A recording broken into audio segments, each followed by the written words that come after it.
to order. All those capable, please rise for the Pledge of Allegiance. Pledge allegiance to the flag of the United States of America, and to the republic for which it stands, one nation, under God, indivisible, with liberty and justice for all. And Bobby, if you call roll. Commissioner Neil Younger, Present. Chair Michael Burgess. Here. We do have a quorum. Okay, I don't think we need to change the order of business. Deb's here, so she's first on the agenda, so we can proceed in order. Any other changes or I have none. considerations? We do have 2 executive orders at the end of the meeting. Before we proceed, I may not be able to get through this. I'd like to call for a moment of silence and reflection over the events of last week and the events that led up to the community tragedy that I think we all had time to reflect over in the last 10 days or so that led to losing 2 individuals in our community and the damage that it's caused. I want to ask for a moment of silence and reflection for Sergeant Scott Hyman and to his family, that they can find counsel and peace. I ask for a moment of silence and reflection for our first responders, who are actually our first protectors. And from everything I've seen and know about Scott, he was a protector. I ask for a moment of silence and reflection for those in domestic abusive relationships. I ask for a moment to lift up those that are abused, that they find the help they need to leave and do so safely. I ask in this moment of silence and reflection to lift up the abusers, that they will find the help they need to stop the damage they're causing to individuals and stop the damage and hurting that they're causing to our communities. I ask all this so that we can start the healing process today.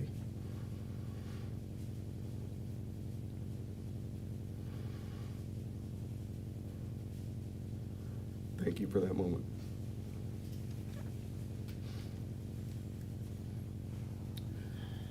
On to the agenda, prior minutes. Everything looks good. Everything looks good. Thanks, Bobby. Consent agenda, any I have nothing. consideration changes? No, I have nothing. I'll move to approve the consent agenda, items A through G. I'll second that. Okay. I've got a motion second on the consent agenda. Any No. changes? All those in favor say aye. Aye. No opposes. Passes 2-0. At this time, I'll call anybody not on the agenda if they have issues they want to address to the commission at this time.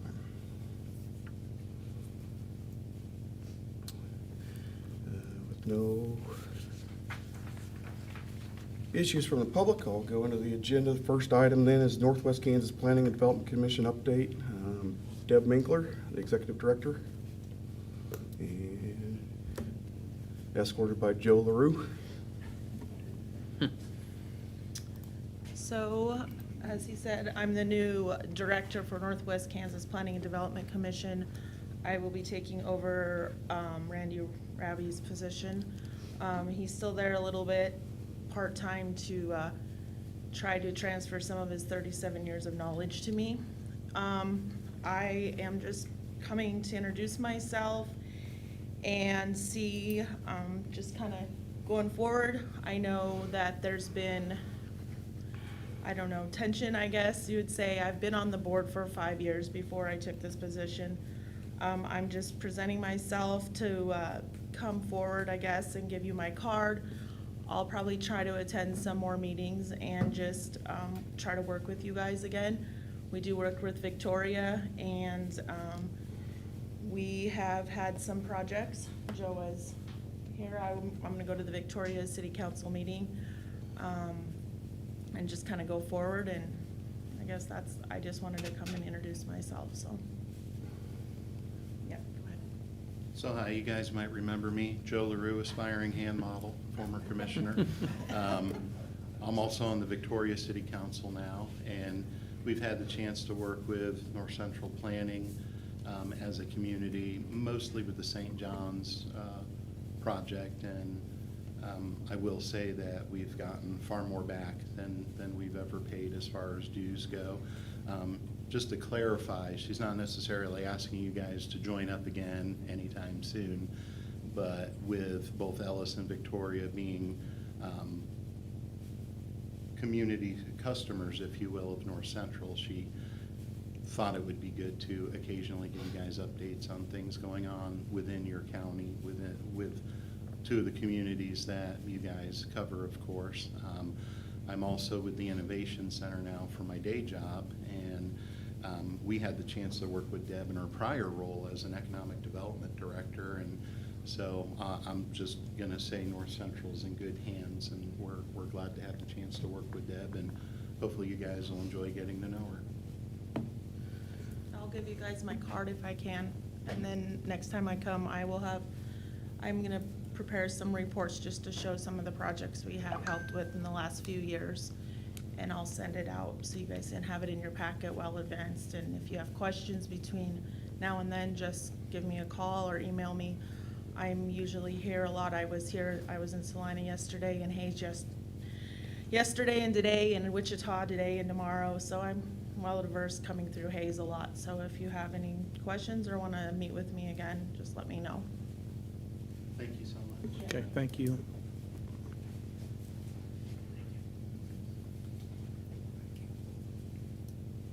Thank you. Thank you, Deb.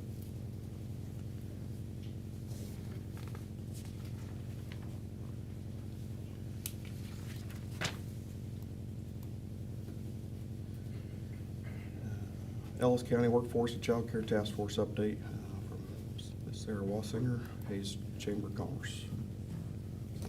Good morning, Commissioners, Morning. and thank you so much for the opportunity to give you an update this morning. As you said, my name is Sarah Wassinger, and I'm the President and CEO of the Chamber in Hayes. And this year, we started another committee that I wanted to share an update with you on, and also thank you for your support as a county for having a staff member serve on that committee with us. Since I've been at the Chamber for the past 6.5 years, there's been a specific need for us to impact the workforce conditions that we have in our county. As many of you are well aware, up until this past year, our unemployment rates for the county really hovered below 3% for the past 5.5 years. And so you can imagine the kind of conditions that puts under our local businesses to try to recruit and retain very good workforce. And so we are able to do some of our work because of the great partnerships that we've connected with over the past several years. And I'm proud to say that we have folks from the city, the county, Fort Hays State University, Fort Hays Tech North Central, the school districts, and the local schools, as well as Hayes Med, High Plains Mental Health Center, and then some of our smaller and larger businesses across the community and nonprofits. We really quickly, next slide please if you don't mind, Darren. Our mission and vision for this group has really come together to develop, grow, and recruit a skilled and adaptive workforce. We know that Ellis County will be a thriving center for sustainable and economic growth and driving a readily available, skilled, and engaged workforce where individuals are excited to not just live, but learn and build their careers. And a few of the goals that we have outlined from the beginning of our efforts will really focus on 4, connecting workforce resources to local employers. We know that there's a lot of information out there and people don't have a lot of time, and so making sure we can streamline those resources is really important. Housing that addresses current and future workforce needs. Our committee won't necessarily be working on housing developments per se, more rather writing letters of support and doing things in the background to help make better connections for potential developments in our community. And then developing a collaborative system that promotes local students staying in Ellis County post-graduation. We know we're losing quite a few of our talented students to some bigger cities across the United States, and we need to do a better job of keeping those folks here. And the last goal that we will focus on is making sure that local, state, and federal policies are pro-business and that we can advocate on behalf of our businesses to make sure that it's easier for them to keep their doors open here in Ellis County. And I would share too, this committee is open to anybody to attend and participate in. We do meet on the final Tuesday of every month at the Welcome Center, and I would be happy to connect with anybody to get them more information so they can go ahead and join us in our efforts.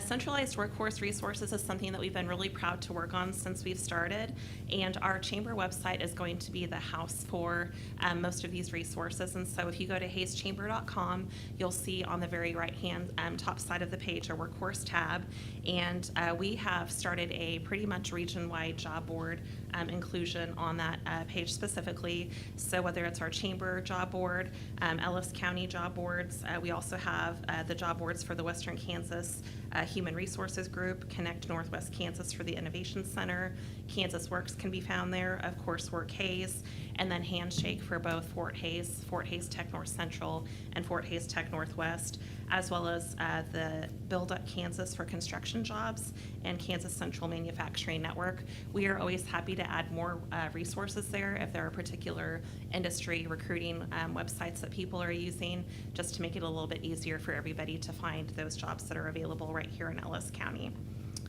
Another one of the things that we wanted to share about this morning is just some of the health resources that are also available through not just our chamber, but things that we'll be working on.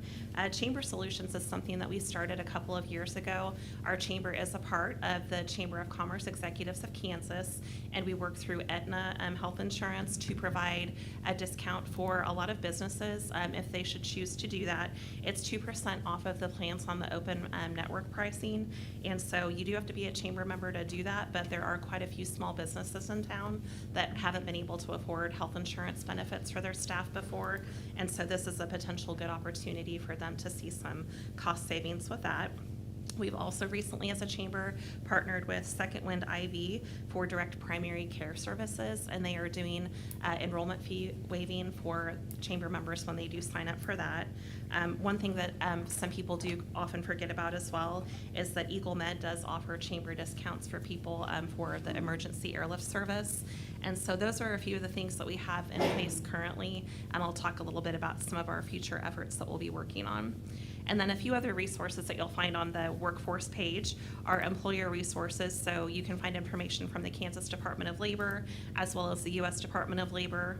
Higher Paths is one of the nonprofit groups that is based out of Manhattan, and they've been doing a lot of impactful work in the field of getting students in the grade schools and middle schools to think about the different types of careers that don't just take a necessarily traditional four-year degree path, but it helps families realize that there are opportunities for students to look at jobs, for two-year degrees, as well as workforce opportunities right outside of graduating from high school if you can find employers that provide on-the-job training. And then a few of the other things that you'll be able to see there are the Kansas degree stats for the Kansas Board of Regents. This is a great website to utilize if you're trying to find out what different careers offer wages in our communities across Kansas, and it gives you a good range of pays that are being offered so you can ensure that your business is being competitive. And then as well as just the SHRM Western Kansas group, we want to make sure that people are connected with that. Obviously, human resources is a very vital part of making sure you have an impactful workforce for small and large businesses alike. Talent development is another thing that we hear a lot about. Obviously, recruiting good folks is a big part of this piece, but we also know that we need to take care of people who are already in our companies, and so making sure that continued education is a part of their resource pipeline is really important too. We are still proud to offer a different series of professional development offerings throughout the year. Our chamber will continue to offer Leadership Hayes, which has graduated over 600 alumni in the last 35 years, and we are pleased to partner with Fort Hays State University Professional Continuing Education. They are formerly known as the Management Development Center, but they continue to offer different workshops available as well for specific resources and training for different career paths. And then we would be remiss to not also share that the Kansas Leadership Center has been a very big partner of ours in offering a leadership transformation grant. In the past 4 years, our chamber has been able to gift over $50,000 worth of training to our Ellis County business community with that partnership. And then last but not least, the Innovation Center, for many of you who may not be aware, does offer Google career certifications. And so for folks in the tech field or wanting to make a better impact for their businesses, web searches, that is really good training as well. And last but not least, we just wanted to make sure that people are also aware of some of the different recruiting and relocation resources that we already have. We do have our Ellis County, Hayes and Ellis County Community Guide that our chamber puts together every year. Currently, we do have the City of Victoria featured in there as well as Hayes. And we use this piece to kind of recruit people when they are looking at moving here to Ellis County. It talks about quality of life things such as our libraries, our recreation commission, healthcare options that are available to us, but also schools and some of the shopping options and dining options that exist here. We believe that it's a nice tool to kind of paint the quality of life that exists here in Ellis County.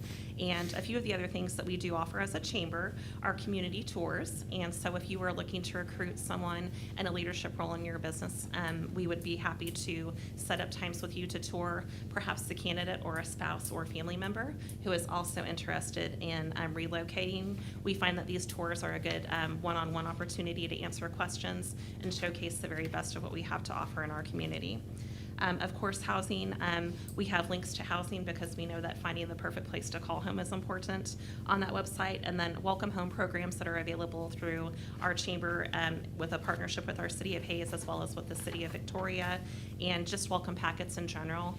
You can get a lot of resources from our Welcome Center. Our friends at the Hayes Convention and Visitors Bureau do a very nice job helping us put these together. And again, it just showcases the breadth of wonderful things we have available here in our community to help us do a better job of recruiting.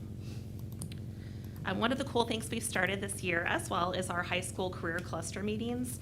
We formed a subcommittee back in this summer, and David Klingon from Grow Hayes, as well as Becky Hickert and Sean Henderson from Hayes High School have been helping us with that effort, as well as Ben Shears from Fort Hays State University. We wanted to have a more intentional space where our business community could come together and really do a nice job connecting with our high school students. As many of you are aware, they do have different pathways that the students can engage in to help prepare them for post-secondary success. And these pathway meetings will specifically focus on one industry at a time. We did have our first meeting back in September, and distribution and manufacturing was our first cluster meeting that we had. There were overall close to 15 students and 5 businesses from our county that participated in that. Welding was a big focus, and it was a very eye-opening opportunity for our businesses to see just how many students are curious about that career path. And so we think some really nice things that will come from this are connecting students with potentially scholarship opportunities or building those relationships with internships and on-the-job training opportunities for those students even while they're perhaps still in high school. One of the things we like to focus on during these cluster meetings are sharing those specific success stories, and we also want to give the small business community and large business community a chance to share with the students what are they actually looking for when it comes to their workforce. And so they're going to be learning about things that they can still do while they're in high school to have a better chance of being successful and seeking employment right after graduation. And we also want to hear too, I think there's a big disconnect from some people from different generations on how folks work with, Gen X versus our millennials and even Gen Z. And I think we all have a lot of similarities where we focus maybe where we're not as much alike. And it's just really about connecting with people where they're at. And so some of the things we'll be discussing during these cluster meetings are how we can more intentionally speak the language of the Gen Z students and kind of understand what they're seeking out of employment. And one of the most cool things that I heard was, just put your cell phones down and show up, I think was the theme across the manufacturing and distribution cluster. And I would imagine that will be a theme that will likely carry on for some of our other meetings. But our next meeting will actually be here in just this next week. We'll focus on businesses that do marketing, communication, business support, legal, and things of that nature. And that will be October 15th at 11:30 at Hayes High. So if your business does those types of services, we would love to invite you to attend that and connect with those students. And then health science will be our featured industry in November. And we look forward to having people from allied health and those who might be looking at x-ray tech positions or nursing or being doctors or surgeons. That would be a great opportunity for our healthcare professionals to get with those students to share more about the opportunities that exist right here in Ellis County. And then in the spring of 2026, we'll also continue having those meetings. In January, we have construction and design slated to meet. Early childhood development and teaching and training will be combined together in February. And then restaurant and event management and hospitality will convene in March. And then last but not least, there's never really a good time to have the ag community in there because they're always busy, but we were hoping that April might be a good time to connect our high school students with folks before harvest season gets too crazy and hopefully in between calving season. And so the other large item that we've been working on is something we tried a little bit last year but wasn't as quite successful as we wanted it to be based on student participation. So we think we have good plans in place to make this event even more successful this year. Will be called our Ellis County High School Career Experience. It will be held on October 29th from 8:15 to 11:15 at Hayes High School. And we are actually expecting 900 students from across Ellis County to attend. We have the sophomores through seniors from Hayes High School, as well as the seniors and juniors at Ellis. I think we have quite a few ranges of students from Victoria who will attend, and then juniors and seniors from TMP will all be there. And this is really just a great opportunity, again, for our students to experience everything that Ellis County has to offer from a different industry standpoint. And one of the things we're asking for businesses to do is to fill out a company profile. And there's a couple of reasons that we're doing this. Number one, we want each business to have the opportunity to really share more about what they have in regards to different career paths. We want students to understand as well what life might look like when they are employed by this company. You know, what opportunities are there for applying for positions that might give them advancement opportunities and pay and skills and different experience, and what training do these organizations also offer to help those students find success throughout their different careers there. And more than anything, really, again, it's about these students envisioning what their futures look like here in Ellis County. We need to have them thinking that this is the best place to stay and call home from an earlier time point in their education if we are to have a more successful opportunity in capturing them after they graduate. And then just wanted to share with you kind of where the workforce committee is going. So a few of the things that we'll be working on are potentially offering vision and dental coverage for small businesses. Our Chamber Solutions Plan offers health insurance, but it's really not something that's going to get too in-depth with vision and dental benefits. And so we'd like to have a few options for businesses to consider as well in case maybe insurance isn't their forte. And then one of the things I'm the most excited about is looking at pursuing a wellness committee. And we would work with likely the Kansas Health Foundation. Lee Purdy and I from our team had a nice meeting with Ed O'Malley, the president from that organization, a few weeks ago, and I believe they have an interest in helping us explore what that could look like. But we would like to create healthy incentives for employees to participate in, whether that's eating well, exercising, drinking water, and rest. I think a lot of us are fatigued when it comes to our day-to-day lives, and potentially connecting our employees with some resources that could help them live a healthier and more restful life would make them more productive in the workplace. We also think that would also help reduce sick time away from work and just keep employees more focused and engaged while they are on the clock. And then two, we want to also create more partnerships for available rates or for affordable rates for local employers to offer healthy benefits, perhaps for gym memberships or just different things that incentivize helping people getting more active again. And then we do believe that this will be better for workforce retention because we do find that employers who invest more in their people do have higher retention rates. And then housing opportunities, of course, continue to be something that our county needs to stay focused on if we're going to maintain our 1% growth that we've been seeing over the past several years. And then proactive business policy support. We haven't dived too much into this, but we do want to look at some of the codes that exist for buildings, for small businesses, to make sure that if there are any things that don't make sense anymore, or maybe that are more antiquated, that don't hold up to 2025 needs, that we could potentially look at that and perhaps eliminate some barriers for our employers. And then really just energizing our employers and post-secondary student populations for local job fairs. Based on feedback that we receive at the chamber, some folks have stopped going to some of the job fairs just based on low attendance by some students for the organizations that are hosting those events. And so we want to reestablish a good base of trust to make sure that our employers have a good interaction with those students when they're there, but also to make sure those students understand just how critical attending those events can be for seeking employment opportunities after they graduate. I do have a brief child care presentation to give that'll just take a few moments, but I wanted to pause just to see if there were any questions for the workforce side of things.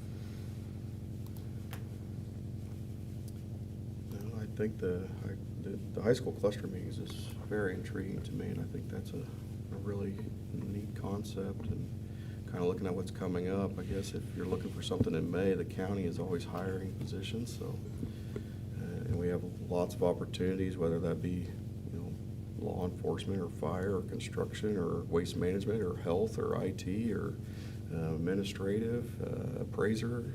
There's a lot of opportunities in government that kind of fill a role with a lot of these. So, but I think this is a really neat concept to get the kids to kind of think about and what's available locally with what you're doing. So. And you hit the nail on the head, Michael. I think there's a lot of businesses that are large enough that have that very same thing happening. They could, in a sense, really attend all those cluster meetings and have a job opportunity to showcase. And that's why we were thankful for Jennifer Taylor to be a part of that committee, so she can share that information with our students on your behalf. One other thing I didn't share is we do intend this spring on having a part-time job fair. A lot of the feedback that we're hearing as well, especially from our hospitality industry, is that there may not be as many students engaging in workforce employment opportunities as there has been in the past. And we've heard that some students just don't know which employers are hiring people from the age of 15 and 16. And so this specific event will endeavor to connect those employers who can make those hiring moves for that age of students and connect them with workforce opportunities during the summer. And it would be our hope that maybe perhaps they could have abridged hours to help those businesses and stay employed during the school year as well. I know I go to quite a few of your meetings, and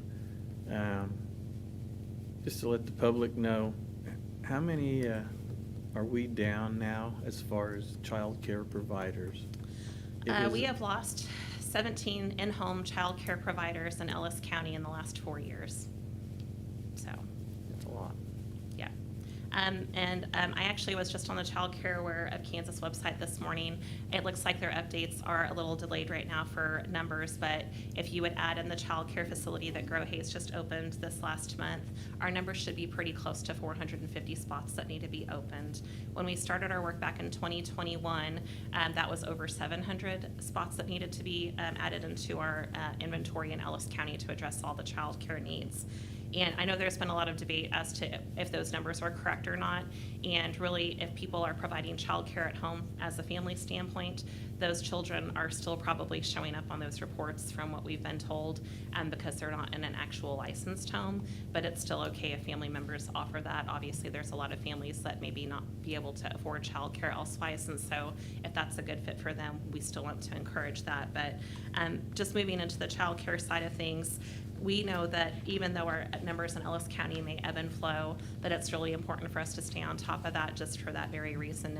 A lot of our people are retiring or are seeking additional opportunities for employment because they need jobs that do offer health care. And as you all are well aware, when you're an in-home child care provider, they call it family child care provider now, insurance is just not something that is offered. You usually have to be tied to a facility that's a center base for care in order to be able to get that update. So. A few of the things that we're working on just from the child care front, to give you a few updates there, are executing an updated child care survey to provide future direction to our task force. Dana Stanton was very helpful on this from the Innovation Center. She's the child care specialist there, and that information can be found on our chamber website. And we're also working on applying for additional grants to generate sponsorships to help cover the cost of future professional development trainings for our in-home providers.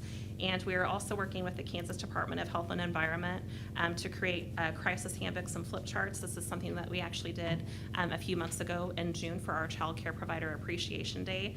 One of the pictures that you'll see in the slide is, I think, 60 child care providers from across Ellis County who were gifted a bag that had supplies that they could use to essentially bug out in the event of an emergency situation. They did receive flip charts that showed them appropriate protocols for how to handle a group of small children if there's a fire, flood, maybe there would be an invader in the home, how you would lock down in place or how you would evacuate in that type of situation.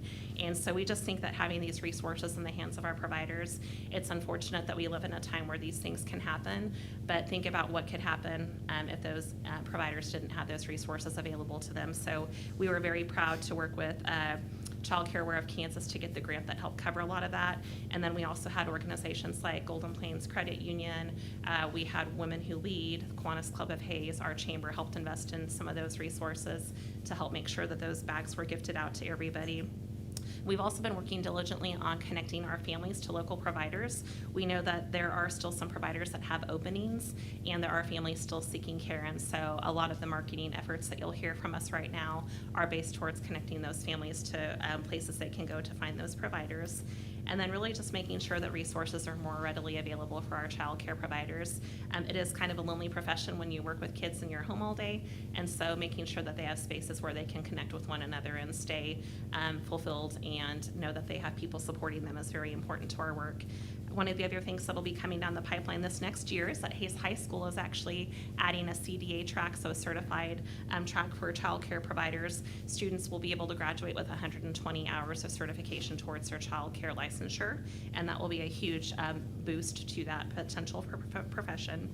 And then also, we're going to be hosting a child care provider resource fair here in November, in addition to a training that we'll be offering to ensure that those providers know about all the different organizations that are here to support them.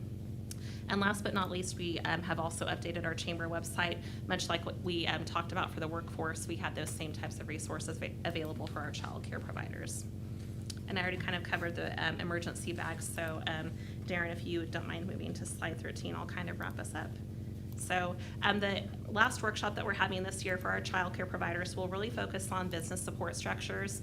Michael, in his day job, actually works for the Innovation Center and kind of helps starting them tackle how they can make sure that they're doing the best with their tax returns and financial side of things. But we also find that a lot of providers don't have that business acumen to make sure that they're doing the best job they possibly can to cover all the bases. And so some of the objectives that we'll have for that training will be to understand the different types of business structures and which one is best for your business, identifying the types of insurance coverages and how they protect our child care professionals, utilizing direct support for child care professionals that are offered by the state of Kansas, how to access local resources that child care professionals need, and then last but not least, how to market child care, because there's a lot of vacancies that these professionals have, and if they're not able to get those vacancies filled, that definitely impacts their bottom line and what they're able to do to support their families. And we know that that is what is creating a lot of the shift of people moving out of the child care profession right now. And so the more we can help those folks market their business, the better off they'll be, and the more spots we'll keep open in our county. So I just wanted to say thank you so much to all of the men and women who serve on both of our committees, by the way. Without the support of all of those different organizations and individuals, it would be very difficult for us to work in all of these different lanes, and so we're very thankful for their time. And I would also be happy to answer any questions that you might have on the child care front. I think you covered it. Yeah. Thank you so much for your Very time. good. Thank you for the Thank you. updates.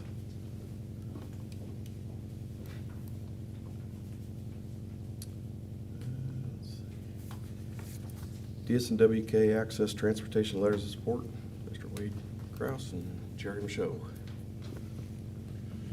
Good morning, everybody. Morning. I'm Wade Cruz. I'm Transportation Manager for DSNWK and Access Public Transportation, along with Jerry, our President for DSNWK. I come before you this morning again this year to ask for the signatures for the letters of support for our upcoming grants. It's not a financial support letter. It's just basically saying that Ellis County supports what we do. If you would be appreciated if you guys could sign that again for us again this year. We are currently in the process of working on grants now for the next fiscal year, which will be July 1 to June of 2027. So our fiscal years kind of run different than yours. So again, we appreciate all your guys' support again this year and your next budget. We greatly appreciate all your help. So Jerry and I have been working on setting up a meeting for the first week in November. I think I contacted Darren and told him about it. We want to put our heads together with the Ellis County Commissioners and the City of Hayes, and we're also going to have KDOT involved. We're going to have a meeting over at DSNWK on November the 5th at 8:30. I'll be sending a meeting invite to later today or tomorrow to Darren, and if he would like to forward it out to you folks, if you guys would like to join us. KDOT is going to, we're also going to see if Barbara Wassinger can show up and Rick Bellinger, if they can, because KDOT is currently working on going to KDOT is working to go to the state legislators to ask for more money. It won't happen for several years because it takes time, because the budget for the state has already been approved and done, so we're working on that, but we want to kind of just brainstorm some ideas that can make access better for the community, and hopefully you guys can join. So I'll turn it over to Jerry to see if he has anything for you. Well, yeah, good morning, Commissioners. morning. And appreciate all your support, as Wade had said. This has been kind of a tough journey to head down, and certainly appreciate the county commission processing through that along with us as we continue to strive. This is a viable service. It needs to be a service in our community. Finding the solutions forward is what we're about. The conversations that Wade was talking about is getting the right people in the room so we can solve the funding side of this whole thing. But that will take work. There should be no doubt in anybody in the community about the importance of this general public transportation service. Our commitment as developmental services and access has been in place for decades. We don't have intention of halting that or stopping that. We do need to solve this financial challenge, and our outreach to the KDOT folks, to the Kansas legislature that has a hand in this, as well as the city in their support. But it will take solving this. This isn't just an Ellis County deal. This is a rural or a general public transportation for a number of our other communities in the state. So I think there's interest. Two of our Northwest Kansas legislators sit on the House Transportation Committee as well as the Senate Transportation Committee. We intend to have conversations with them. This is not our primary legislative push, if you will, but it certainly is an important piece that perhaps county and city folks can lend their voices in that overall picture as we work to solve. I wanted to also recognize that within the internal operations of access, we're looking at different approaches that we can take. Of course, there's lots of rules that go with this, but we're looking at what would have been our target to keep people on the bus the least amount of time. We're looking at multi-loading, which puts a pinch on how long people actually will be riding, but it may be a way that we gain some efficiencies. The jury's still out on this, but we're trying to do everything we can to be as efficient as we can in the operations of that community service. So, but questions that you might have, I'll pass them on to Wade to answer. It's a good thing to get everybody together. It's what it's going to take to solve it. So Agreed. I appreciate that, getting everybody together. Yeah, I don't have any issue signing a letter of support. We can't sit here when we're going through budget talking about how difficult it is and then not help support finding the solution. So that's, from that standpoint, no issues signing letters of support. I look forward to an invitation. I'd be happy to attend anything that you guys are working on to try to find funding. That's what it comes to. Very good. Very good. Okay. Well, thank you so much for the time, and we'll keep in touch. Okay, All right. thank you. Thank All right, you. Thank you all.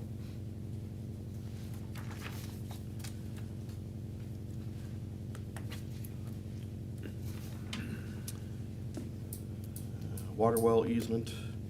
I don't know if Adam's here. Do you want to address it or leave it for another? We can discuss it if you like, if you'd rather wait, if there's questions for Mr. Prey, but I can give you a quick overview. I know we've had individual discussions about this in the past, but I know some of the commissioners had some questions directly to Adam that I couldn't necessarily answer too, so. I would say push it off at this time to another agenda date. Yeah, I'll try to contact Mr. Prey and then just move it to next week. Okay. 2026 health insurance renewals. This is Julie Yarmer, FCMI.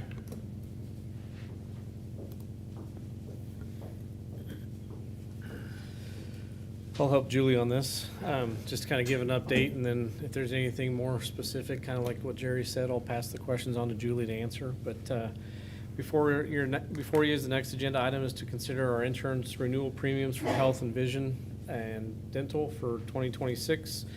I know there's a lot of numbers here, and we spent a little bit of time reviewing, not necessarily numbers, but the program at the commission's work session here a few weeks ago. But just kind of starting off with the basic numbers, the budget that we had set for 2026 included an estimated 7% increase on our premiums. When Julie worked with the different renewals that she put out there to get premium updates for 2026, they came in at 3.6%, which saves us about $43,000 in our general fund budget for 2026. And the first couple charts kind of go through those different plans since back in 2022. I think a key point here is if you look at what our premium rates for 2026, they're actually cheaper than what we paid in 2023. So that's a good piece there in looking at our plan, even though they did change slightly over the last 3 years. Essentially the plans have been the same, and trying to keep our out-of-pocket expenses for our employees about the same as well. And then when you look at the overall plan, the policy that we use, directed by the commission, that's been for probably about 8-9 years now, is the county pays for 86% of the premium, and the employees pay 14% of that. So the plans that you see, those first couple charts on your agenda item, are the actual policies, the overall policy with Blue Cross and with dental as well. We used to, the 23 and 24 years, we were with Delta Dental, and then when we got our renewal rates for this year, Blue Cross Blue Shield provided a similar type plan at a cheaper rate, so we switched from 24 to 25.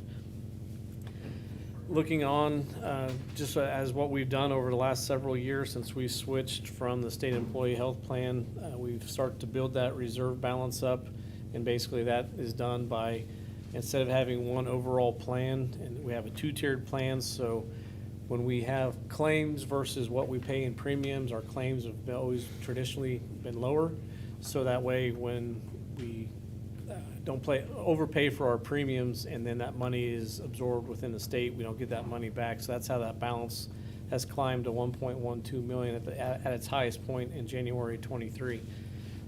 Since then, and actually since I wrote this agenda item last week, we're within about $5,000 back to that high $1.12 million. So I would think by the end of this year, we'll be back to the highest that that reserve fund has been. We're back on a positive trajectory of increasing this.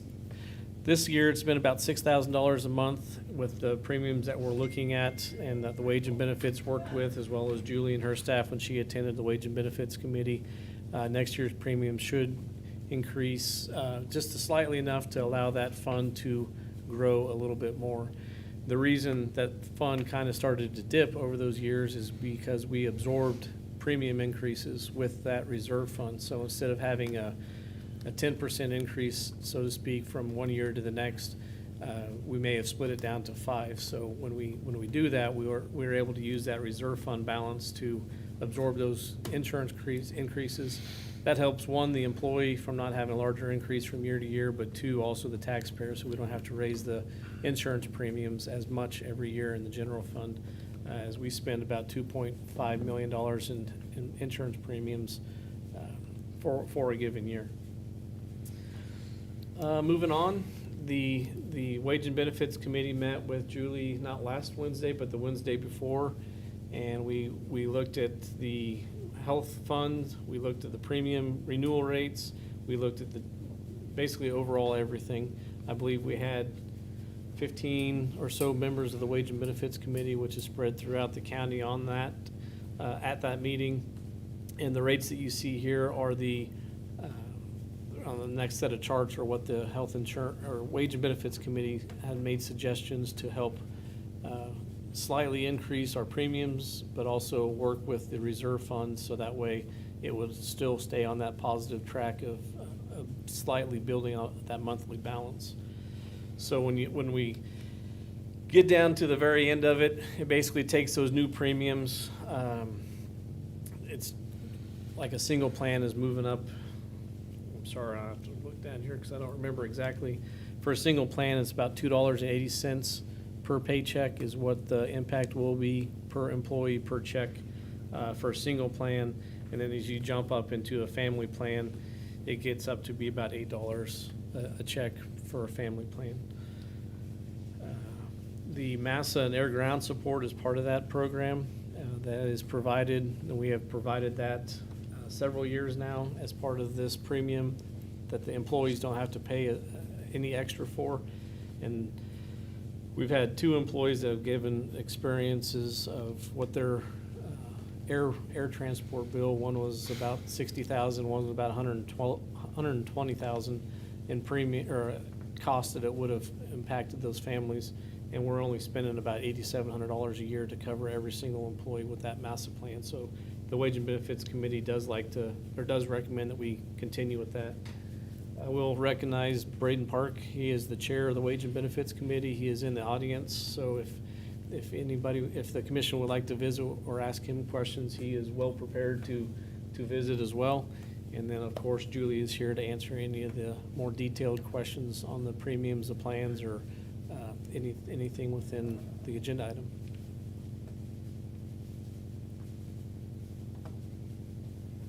I have none. She did an excellent job at our work session, explaining everything. There was a lot of questions asked then, and yeah.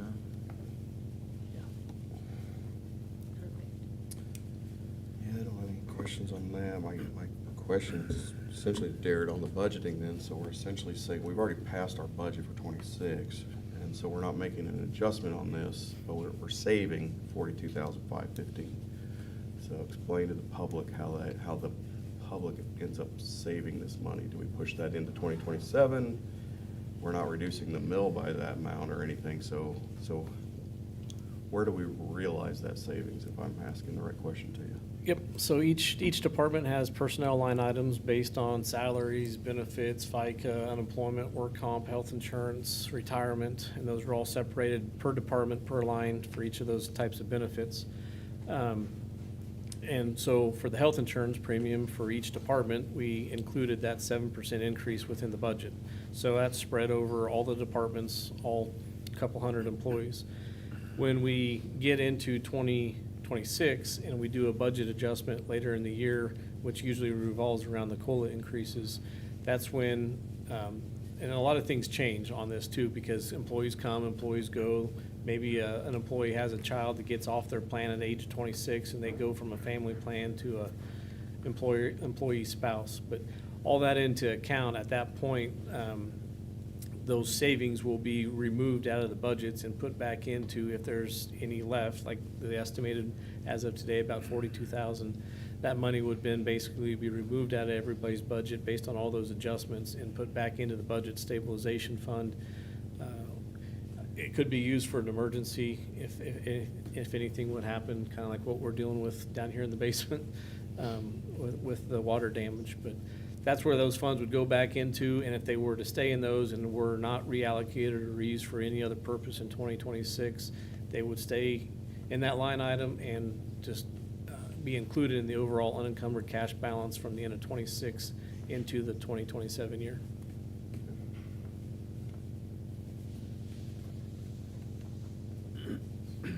And I know we talked at our work session about the HSA, and this is to,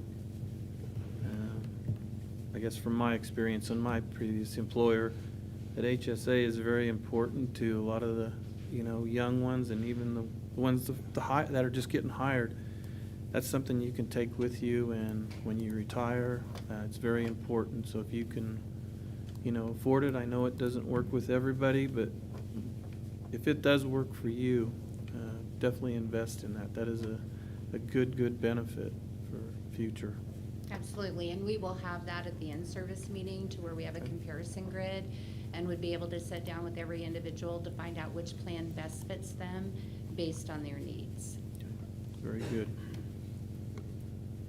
We have county in-service on coming Monday.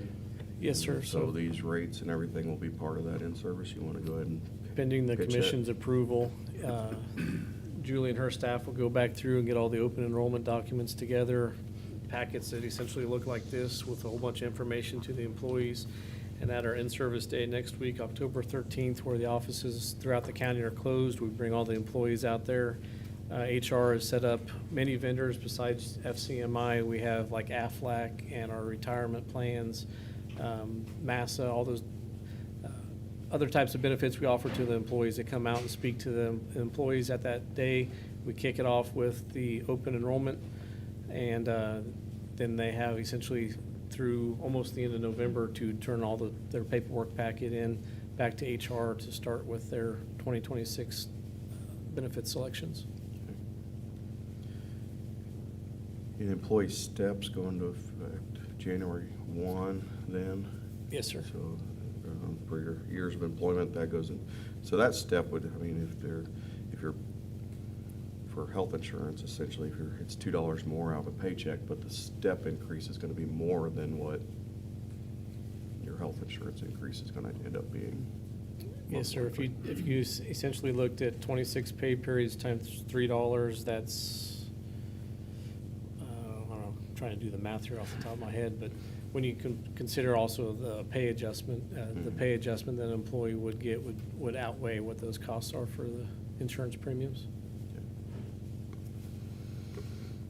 Well, I think that's good. Thank you, Julie, for your work and vetting all these, and our Wage and Benefits Committee for looking through all the numbers and making their decision on how to proceed with this. I feel comfortable with it, so. I did forget to mention, I apologize, but I know Commissioner Younger likes me to mention, Julie did take our plans out to market, and she got responses back from Aetna and United Health. Yes.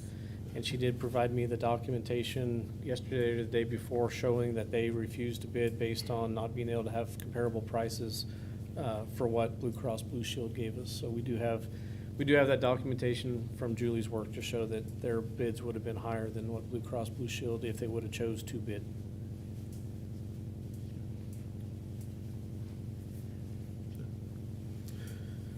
With that, I'll move to approve the renewals for Blue Cross Blue Shield, Health and Dental, FCMI, MASA membership, 2026 premium rates, and authorize the county administrator to sign the renewal documents.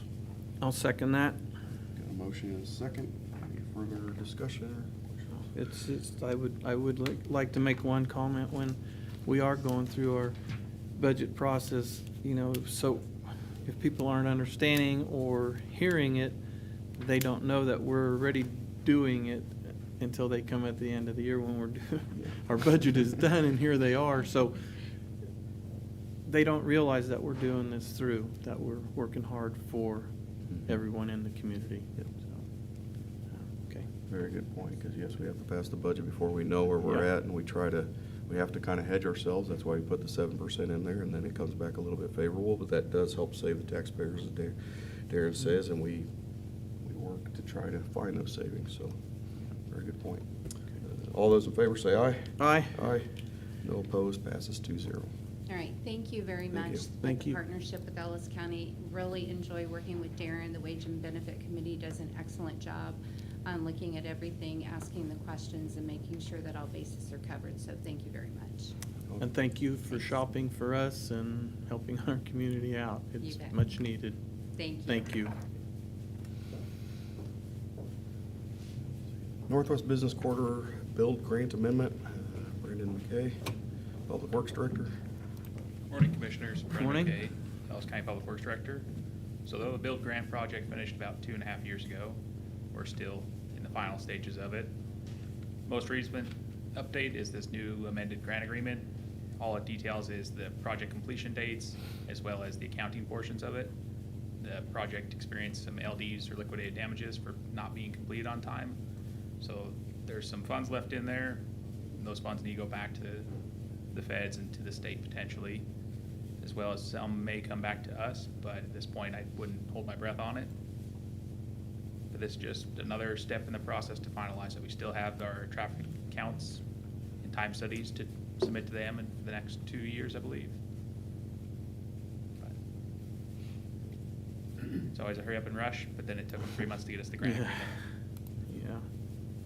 I got the letter saying we need to sign it in June, And I received this at the end of September, so. It comes from the same office too, so. Okay. I don't have any questions. The only one I visited with Darren on was, you know, and maybe this is a Mr. Jeter question, if they've got my name spelled wrong in my previous job, if that was something, do I need to sign it and put an initial by it? I don't really want to make somebody redo the whole thing. Is that important? It was in my other job. If the name was spelled wrong, you just initialed by it. Bill Jeter, County Counselor, do you have that in front? Uh-huh. Let me look at that real quick. Right here's the paper. I don't know if it's in here I within the didn't document. notice that when I was reviewing that document. But, I mean, if I initial it, like I done at my previous job, then. Yeah, I'd just do that. Okay, all right. That's the only question I had, so. Normally it's just my name that's misspelled. No, it happens. I don't see our names anywhere else within the Yeah, document. I did not either. Should just be the one page. It just been, yep. Yes.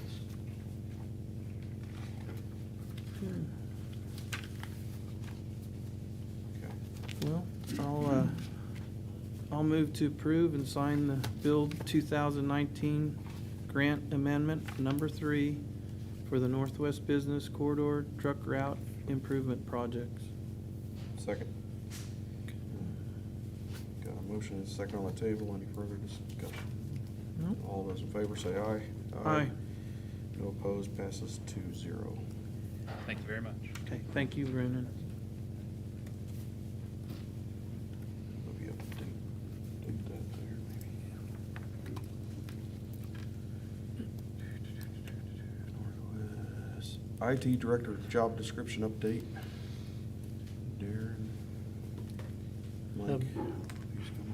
Mike's back out there too, if we do have any more specific questions, but your next agenda item is we're asking the commission to approve the updated job description for the IT director. The main item the only item that we updated within that is to update the certifications required for the position. And with some discussions with the commission had asked that we added some cybersecurity, either certifications or experience within the job description, so that way we can signify the need to those that may want to apply for the position, that we do put an emphasis on cybersecurity. With that being said, I guess we haven't really discussed it in public, but Mike has announced his retirement as of the first quarter of 2026 coming up here already. It's hard to believe we're only, about 90 days to the first of the year, but our plan would be, or that we're asking the commission to approve the job description, and then here towards the end of the month, 1st November, HR would start advertising the position through some different IT groups that Mike has helped identify to promote the position, and then have that out there and maybe even start interviewing if we get some good applications come December, with the potential start date, at least for what we have budgeted for 2026, of somebody starting come January.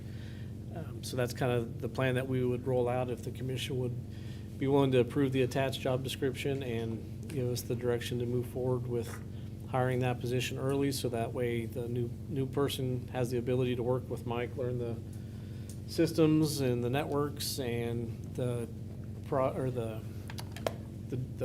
relationship we have with the city of Hayes, I should say, because there's a lot of stuff that the city and the county do together to share costs and expenses and systems, so that way we save the overall taxpayers the money on that side too, on working collaboratively there. And I don't know if Mike has anything he wants to share in relation to any of it, but he is here for any questions that you may have as well.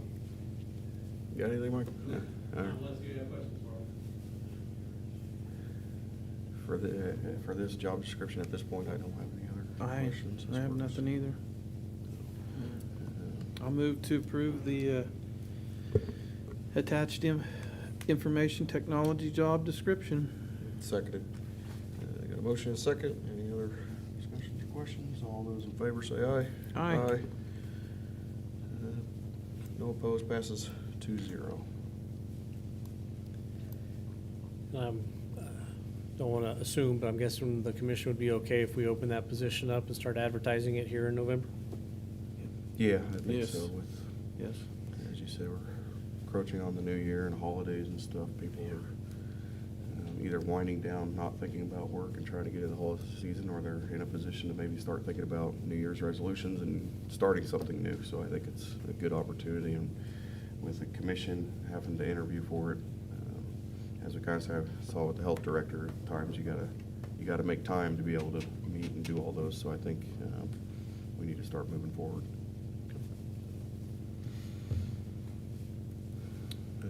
Purple Wave auction. Attached in your last agenda item is to approve or disapprove a list of items that the departments have put together to sell on Purple Wave. There's items from vehicles to tools and equipment, chairs, just odds and ends stuff that are no longer used that necessarily we may not be able to just dispose of, that we might be able to get a little bit of money for if we were to sell them. Purple Wave has been used by the county for many years, and it's been very successful for pretty much, not everything, because some of the items are just, there's hardly little to no value, but even if we can get a little bit of money out of selling something, we've always chose to put it on there. So everything on the list is what the departments have been saving and sending to us. We kind of waited a little bit longer this year to do an auction, because we were waiting on the ambulance to be received by EMS. But with the commission's decision, with the new proposal of rechassing their new ambulance, they purchased that ambulance from the county as part of that agreement. So we no longer have to wait for their new ambulance to get here to sell the old ones. So this is the list that we have. And one item that I did specify in here on the fire department side is the commission's discussion previously in regards to the fire engine that was replaced in Victoria. That fire truck had a $30-some thousand fire pump put into it, and Commissioner Liker, although he's not here, has expressed his desire to not sell that and keep that as a reserve engine for county purposes to help with ISO ratings, scores, training, etc.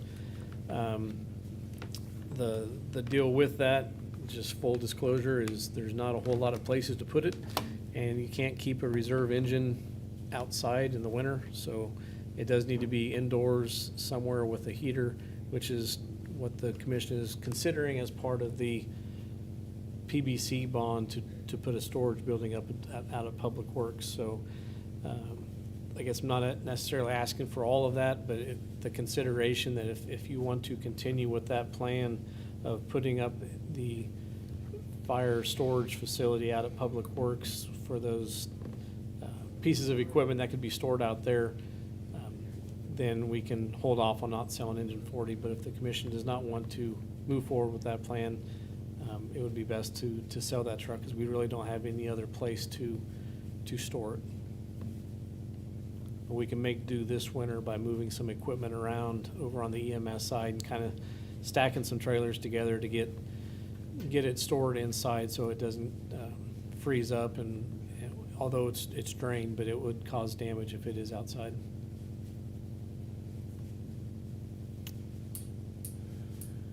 So I guess the question we're asking is to either approve all the list, none the list, or to include Engine 40 or not at this point.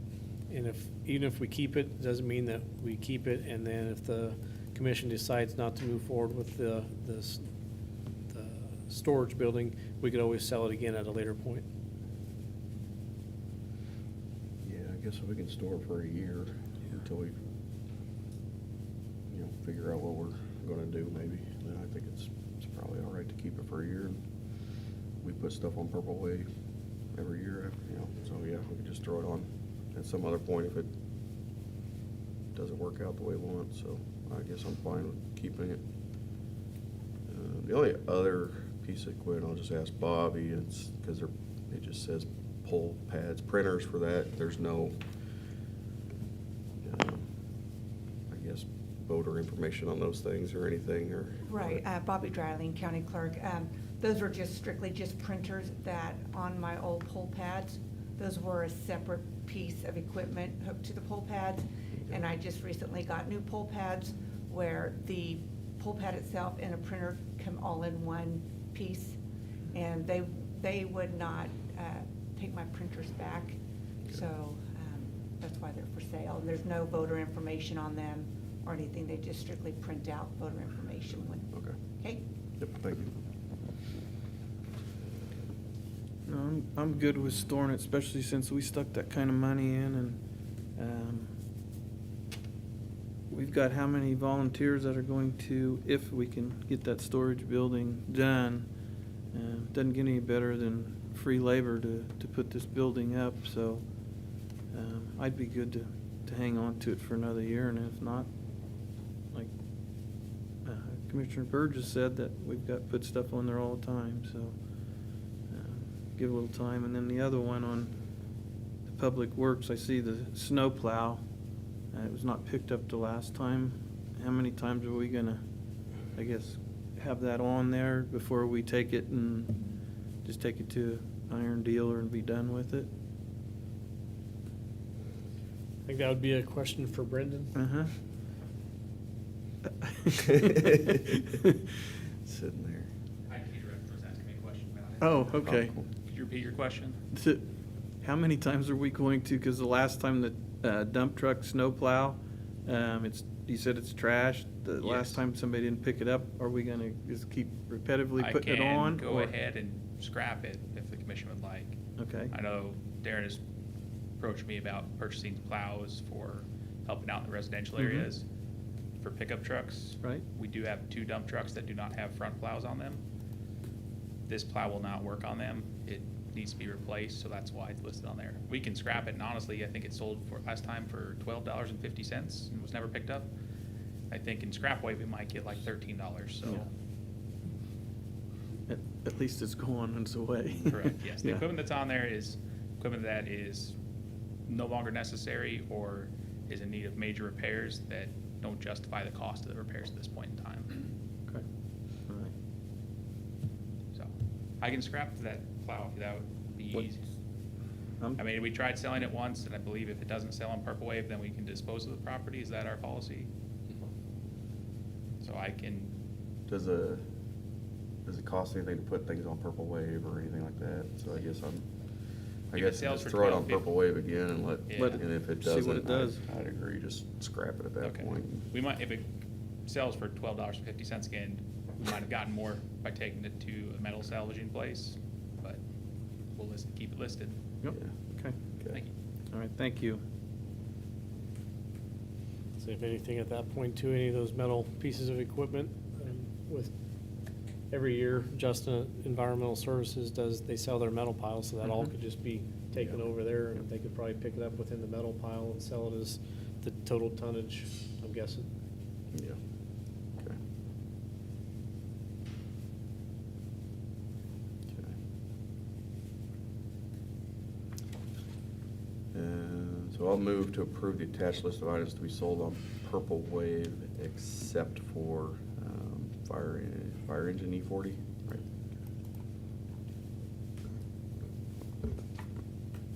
Okay, I will second that. Got a motion and a second on the table. Any further discussion? Nope. All those in favor say aye. Aye. No opposed, passes 2-0.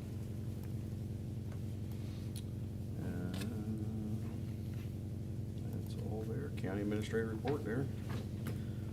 Just apologize to the public one more, well, probably maybe 2 more times in regards to the basement, but we're making significant progress. Should be painting this week some more. They've started laying carpet. There's one room that has carpet done already, and I think they're starting in Bobby's election room and IT maybe later today or tomorrow. They should be in here painting, so we probably won't have carpet in here by next week, but the walls and everything should be done, and maybe by the end of October, we'll be back to normal. But all the carpet's in, it's just getting the floors prepped from all the paint and the dust and all that, so that way they can put their glue and adhesive down to put the carpet. we should, I know the departments are getting a little anxious to move back in, but as the commission probably saw this morning, it's a big, significant difference from the last time you had a meeting down here. So we're making some good headway, and the bathrooms won't be done for several more months, but all the equipment has been ordered, the finishes and such that had to be replaced. So that's all I got. On the parking lot, update on that. If it would stop raining, which I know that's a touchy subject, we were supposed to do that in March, but due to not wanting it to rain when we tore up the concrete, we elected not to do it in March. And then you usually don't like to pour a lot of concrete in the summer in the heat, and then the summer wasn't a hot summer. And now we are that in fall. We thought we'd tear it up and we wouldn't have much moisture. And since within a couple days of tearing out the concrete, it's rained probably every 2 or 3 days since then. But they are continuing to work on it. As you saw, they have their screeds out there and their form boards up. So as soon as it dries out a little bit to get the trucks backed in there without tearing up the base, they will start pouring concrete. Neil? Comments? Yes, I did attend the KLPG in Russell. One kind of neat thing that I did bring that I thought was pretty cool is KDOT's going to, as they were talking before, and it's kind of in a trial thing. They're going to run like a 4-inch conduit down along a lot of the highways. And inside of that conduit, there'll be different conduits where different fibers can go through. So it's for the safety of our state, people traveling through it, just like the dust storm or an accident that nobody knows, that these things are going to hopefully be censoring them and keeping everybody safe, which I think that's pretty neat deal. And we had asked the question, is this something that they'll be able to give us tickets down the highway? And they didn't answer that real fast. So anyhow, but yeah, I think that's going to be a good thing. So I did also go to the STEM Harvest, their grand opening, which was pretty neat. If you haven't been down there, go down through there and take a look at that stuff. Also, I went with our conservation district out in the country, so kind of a little road tour to see who was going to be the people that receive these awards. Got to drive on a lot of our country roads, and this also shows another thing where some of our funding goes, that we do allot them, so that's also another good thing. I also did go down to the Oktoberfest and said some things there, and I thought at the opening the attendance was down, but as the day grew a little bit longer, the attendance come up, and a lot of, if you left there hungry, I think they said they had 56 vendors there, so I think that's the most they've ever had.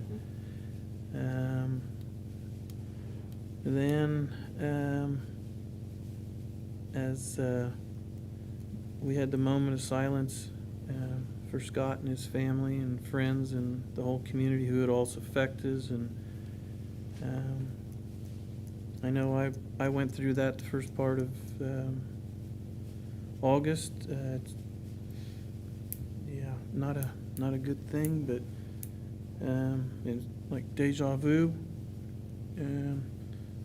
So everybody take a step back and mentally, physically help each other out.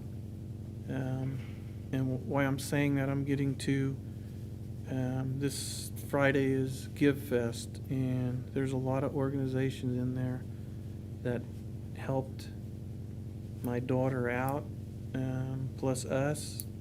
So if you can give a little bit, they're doubling your money. There's another thing with the everybody worked together on this, and if it's a small amount, if everybody does it, it'll be a large amount when you're done. And that's at the Hayes Rec Center this Friday. So if you can attend, go to that. And I know I've got the ones picked out that I want to do, and I mean, not only that, take a lot of pictures of your family, your kids, your grandkids, whatever, because one never knows what's going to happen tomorrow or the next minute. So that's all I have. I feel sorry for the family, and hopefully Beth will use some of these. I hope they reach out like they did to us and help her and her family. Very good. For me, yeah, continue on that theme a little bit. I did attend the funeral procession, funeral for Sergeant Scott Hyman at Gross Memorial. Very somber, and again, a tragic event for our community. But seeing the community come together, seeing the first responders, how many came, from that standpoint, I hope I never have to see that kind of thing again, but at the same time, it was kind of a unique experience to see, especially the policing forces throughout the state come and put that together. Talking to the city manager or director, that there's a special task force that, because I'm kind of curious how they figured out how to get to Gross Memorial and connect all that within a few days, and there is a special task force that puts those things together. So thanks to all them, thanks to the state troopers that did all the parking and all those things. Attended the football game at Fort Hays. Thanks Fort Hays inviting us up to the press box to be there, and then attended a football game at Hays High, which was fantastic. It's a great facility to have games. Had a lot of fun. The Junction City game was fantastic, coming back and winning that one. Oktoberfest. We had a work session a couple weeks ago, and again, I want to thank my fellow commissioners allowing us to kind of think about that earlier in the year and then do our first one. We could have been there much longer,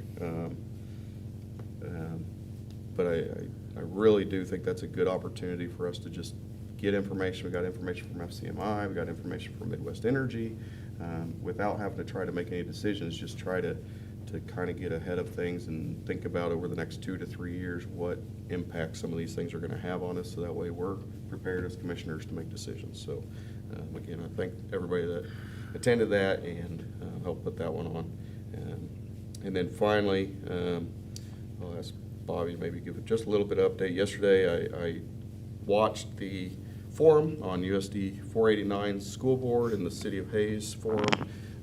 Thanks to those that are running and putting their information out there and their thoughts to the questions. It's not easy to speak publicly about what you want to see out of your schools and cities in this cases. And so with the upcoming election, Bobby, I know there's early voting and those kind of things, if you want to do a quick update on where we're at.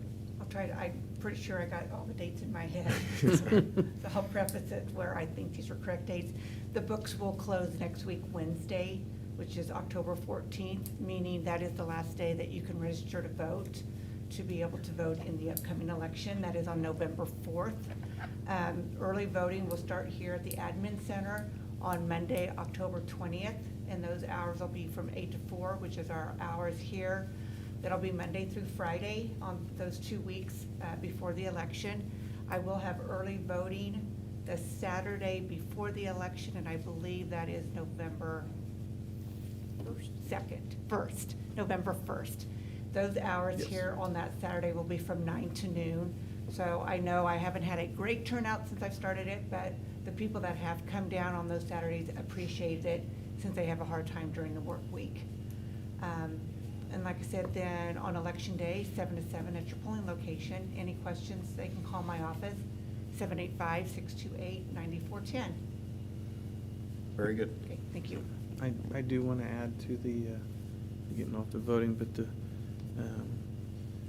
at the cemetery, there was so many I didn't even know some of the counties. That's how far outreached it was, and yeah, it was a 2-hour thing, but how beautiful. I mean, how just that's how communities get together. And, a lot of people always say, yeah, the votes get swayed to the eastern counties. Well, look, they were here and supported. But yeah, it was unreal. Yeah, we have some executive sessions.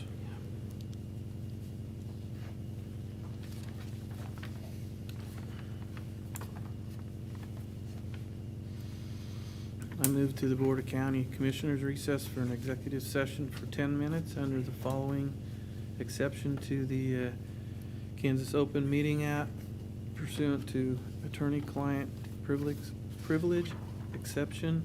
The subject to be discussed is potential litigation. Those in attendance will be the commissioners, Mr. Bill Jeter and Mr. Darren Myers.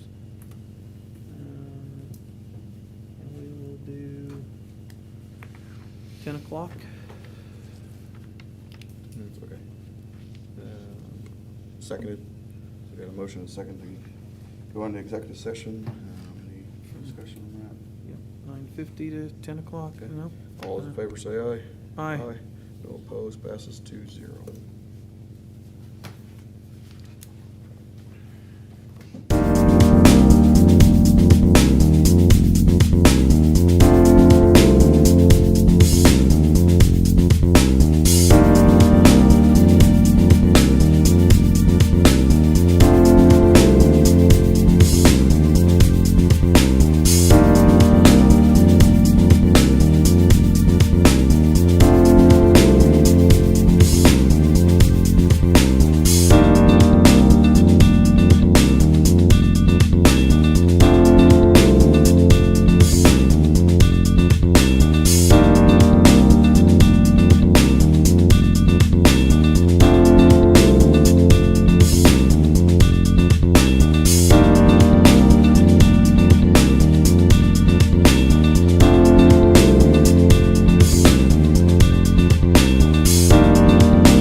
session at 10:01. No decisions were made.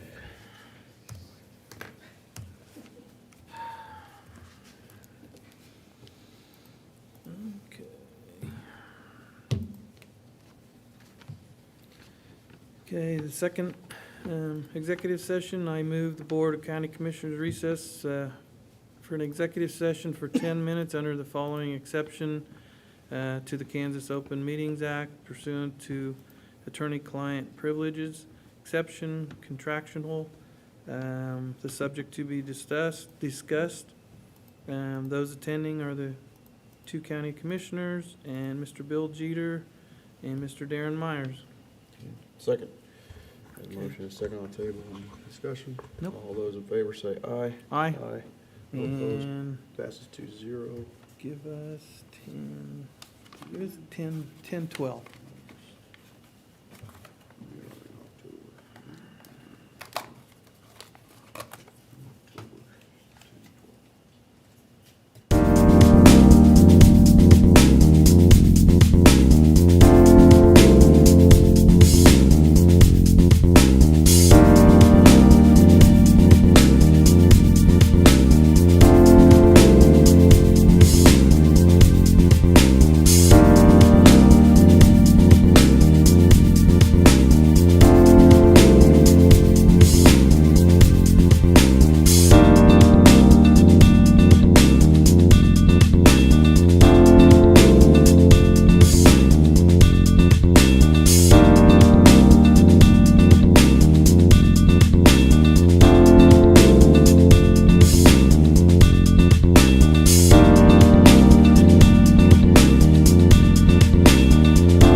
executive session at 10:13, no decisions were made. And we'll adjourn the Ellis County Commission meeting at 10:13.